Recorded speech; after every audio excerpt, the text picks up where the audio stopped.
Persahabatan 30 tahun Prabowo Raja Yordania, dari prajurit muda sampai jadi pemimpin besar. Sebelum dunia mengenal mereka sebagai pemimpin dua bangsa besar, Presiden Prabowo dan Raja Abdullah II adalah dua prajurit muda yang berlari di tanah yang sama. Sekolah Ranger Angkatan Darat Amerika Serikat. Dua anak muda dari dua benua yang berbeda ditempa di tempat yang sama oleh mimpi besar dan masa depan untuk bangsanya masing-masing. Ketika Prabowo kehilangan karir militernya pada 1998 dan memilih mengasingkan diri, Yordania lah yang membuka pintu baginya. Abdullah II tidak hanya menjadi tuan rumah, tetapi menjadi sahabat yang menjaga martabat sahabatnya. Hingga kini hubungan itu tidak pernah padam. Pada 14 November ini, Raja Abdullah II datang ke Jakarta bukan hanya sebagai kepala negara, tetapi sebagai saudara yang kembali menemui sahabat lamanya. Hari ini cerita yang telah mereka mulai 3 dekade lalu kembali berlanjut di Istana Negara.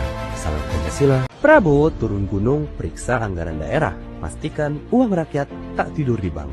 Di tengah hiruk-pikuk persiapan keberangkatan menuju Sydney, Australia, Presiden Prabowo justru menggelar rapat mendadak, bukan di istana, tapi di Halim Perdana Kusuma, tempat yang menjadi saksi bagaimana seorang kepala negara menunda perjalanan kenegaraan selama 2 jam demi satu hal, uang rakyat.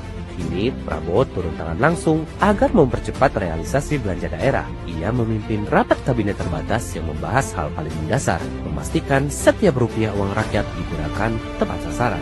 Ia memerintahkan agar seluruh penyerapan dana transfer ke daerah diperiksa dengan cermat. Tak boleh ada uang rakyat yang mengendap di bank tanpa manfaat nyata bagi rakyat. Karena bagi Prabowo, uang rakyat harus bekerja, bukan tidur di bank.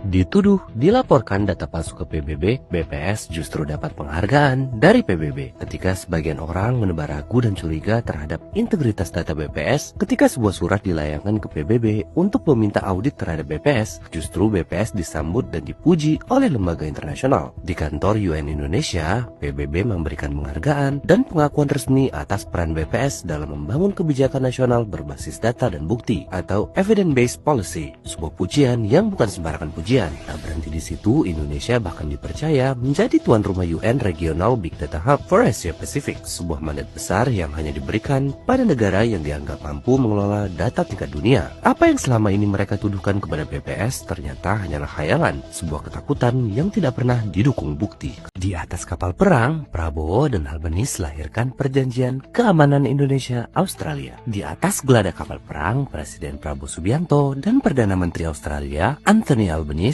menjadi saksi lahirnya perjanjian keamanan yang akan ditandatangani di Indonesia pada awal tahun depan. Perjanjian ini adalah fondasi kepercayaan antara dua tetangga yang saling menghormati, sebuah komitmen untuk menjaga kedaulatan, stabilitas, dan perdamaian kawasan. Prabowo menegaskan bahwa kita tidak bisa memilih tetangga, jadi marilah kita hadapi takdir kita dengan yang terbaik. Dari atas kapal di perairan Sydney itu, dunia menyaksikan dua bangsa bertetangga berjanji menjaga perdamaian bersama. Sekjen Serikat Buruh Dunia temui Prabowo, puji kebijakan pro buruh. Istana Merdeka kembali menerima tamu dari dunia internasional. Presiden Prabowo Subianto menerima kunjungan Sekretaris Jenderal Konfederasi Buruh Internasional Locktree Engel bersama Sekjen ITUC Asia Pasifik Shoya Yoshida. Mereka bertukar pandangan mengenai situasi ketenaga kerjaan baik di Indonesia maupun di tingkat global. Pertemuan ini juga menegaskan komitmen pemerintah Indonesia untuk terus memperkuat dialog dengan organisasi buruh dari nasional hingga internasional. Sebab Prabowo ingin memastikan bahwa ekosistem ketenaga kerja di Indonesia tumbuh adil, produktif, dan berkelanjutan. Para pimpinan ITUC pun mengapresiasi langkah Prabowo yang terus memperkuat perlindungan buruh dengan tindakan nyata, bukan janji manis. Bagi Prabowo, apa yang semua ini yang lakukan demi kesejahteraan para buruh.